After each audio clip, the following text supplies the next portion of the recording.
Praise the Lord. வாழ்வை வளமாக்கும் தேவ வார்த்தை 1 சாமுவேலின் புஸ்தகம் 2ஆம் அதிகாரம் 8ஆம் வசனம். அவர் சிறியவனை புழுதியிலிருந்து எடுத்து எளியவனை குப்பையிலிருந்து உயர்த்துகிறார்.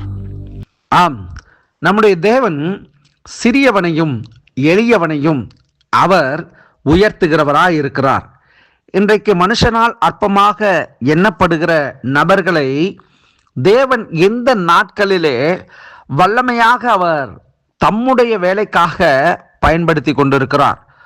ஆதி நாட்களிலே ஒருவராலும் மதிக்காத, ஒருவராலும் கனப்படுத்த முடியாத நபர்களாக அநேக தீர்க்கதரிசிகள் இருந்தார்கள். அநேக தேவனுடைய தாசர்கள் இருந்தார்கள். தேவனுடைய வார்த்தையை அசட்டை பண்ணுகிறவர்கள் இருந்தார்கள். அந்த நாட்களிலே நோவா ஜனங்களை நோக்கி பிரசங்கித்தான். ஜனங்களே, வெள்ளம் வருகிறது, மழை வருகிறது, நீங்கள் பேழைக்குள் கடந்து வாருங்கள் என்று சொல்லி அறைகூவல் விடுத்தான். ஆனால் ஜனங்களுக்கோ அது ஆச்சரியமாய் இருந்தது. வயோதிபன் ஏதோ உளறுகிறான் என்று சொல்லி அவனுடைய வார்த்தையை அல்லல் தட்டினார்கள், அசட்டை செய்தார்கள். ஆனால் நாம் பார்க்கிற பொழுது நோவாவுடைய குடும்பத்தை கர்த்தர் பாதுகாத்தார். அவன் மூலியமாக சந்ததிகள் பெருகின. இன்றைக்கும் தேவனுடைய பிள்ளைகளே, யோவான் ஸ்நானகன் அவன் சொல்லுகிறான், மனம் திரும்புங்கள், பரலோக ராஜ்யம் சமீபத்திருக்கிறது என்று சொல்லி அவன் அறைகூவல் விடுத்த பொழுது அநேகர் கேட்டு ரட்சிக்கப்பட்டார்கள், மனம் திரும்பினார்கள். ஆனால் ஒரு சிலர் என்பதை காட்டிலும் அநேகர் இவனுடைய வார்த்தையை ஏற்றுக்கொள்கிறதற்கு அவர்களுக்கு மனதில்லை. இன்றைக்கும் நாமும் இந்த சுவிசேஷத்தை நாம் அநேகருக்கு அறிவித்து கொண்டிருக்கிறோம். ஆனால் கேட்கிறவர்களும் அல்லது எதிர்க்கிறவர்களும் பெருகி கொண்டே இருக்கிறார்கள். அவருடைய வாழ்விலே கிறிஸ்துவனுடைய அன்பை உணராதபடிக்கு, கிறிஸ்துவண்டை வராதபடிக்கு அவருடைய இருதயம் இருமாப்படைந்திருக்கிறது. அது கடினப்பட்டு போயிருக்கிறது. ஏனென்று சொன்னால் அவர்களுடைய தேவன் அவர்கள் வயிறாய் இருக்கிறது. ஏனென்றால் அவர்களுடைய நாட்களிலே கிறிஸ்துவின் அன்பை உணராதவர்களாக இருக்கிறார்.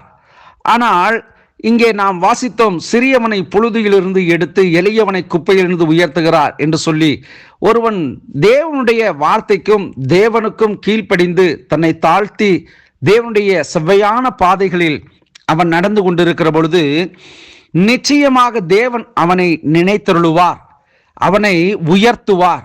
யோசேப்பினுடைய நாட்களிலே தன்னுடைய சொந்த குடும்பத்தாராலே பகைக்கப்பட்டான். எப்படி என்றால் சகோதரர்களாலே அவன் பகைக்கப்பட்டான்.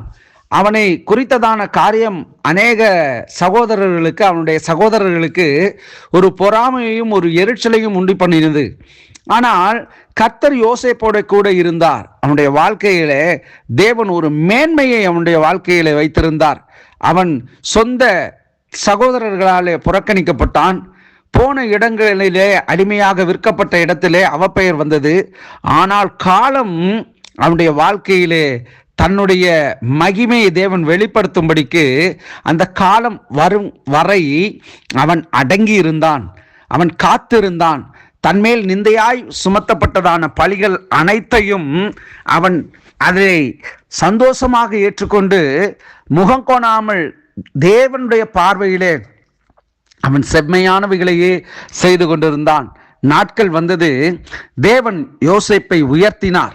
அவனை வார்த்தை சொல்லுகிறது போல ராஜாக்களோடும் பிரபுக்களோடும் அமர பண்ணுகிறார் என்று இந்த வசனத்தில் நாம் பார்க்கிறோம். அப்படியாக இரண்டாம் காரியம், ராஜாவிற்கு அடுத்த நிலை என்கிற ஒரு மேன்மையை தேவன் யோசேப்பினுடைய வாழ்க்கையிலே கொடுத்து அவனை உயர்த்தினார். தாவீதை குறித்து நாம் பார்க்கிறோம். அவன் தன்னுடைய சொந்த குடும்பத்தாராலேயே அவனும் ஒரு ஒதுக்கப்பட்ட நிலையில் இருந்தவன் தான். ஆனால் அவனுடைய உறவு மாத்திரம் தேவனோடு இருந்தது. தேவனை மேன்மைப்படுத்துகிறதிலேயே இருந்தது. தேவனை துதித்து மகிமைப்படுத்துகிறதிலேயே இருந்தது. தேவன் ஒரு காலம் வைத்திருந்தார். தேவன் தாவீதை ராஜாவாக ஏற்படுத்தினார். அவன் விழுந்து போனவன் தான். ஆனாலும் தேவன் என் இருதயத்திற்கு ஏற்றவன் என்று சொல்லி அவனை குறித்து நாம் பார்க்கும்படியான, அவனை குறித்து படிக்கும்படியான காரியங்களை வைத்திருக்கிறார். இன்றைக்கும் இதை கேட்கிற தேவ பிள்ளையே, நீ சிறியவன், எளியவன், மறக்கப்பட்டவன், ஒதுக்கப்பட்டவன், தள்ளப்பட்டவன், எல்லாராலும் கைவிடப்பட்டவன் என்று சொல்லி நீ கலங்கி தவித்துக் கொண்டிருக்கிறாயா?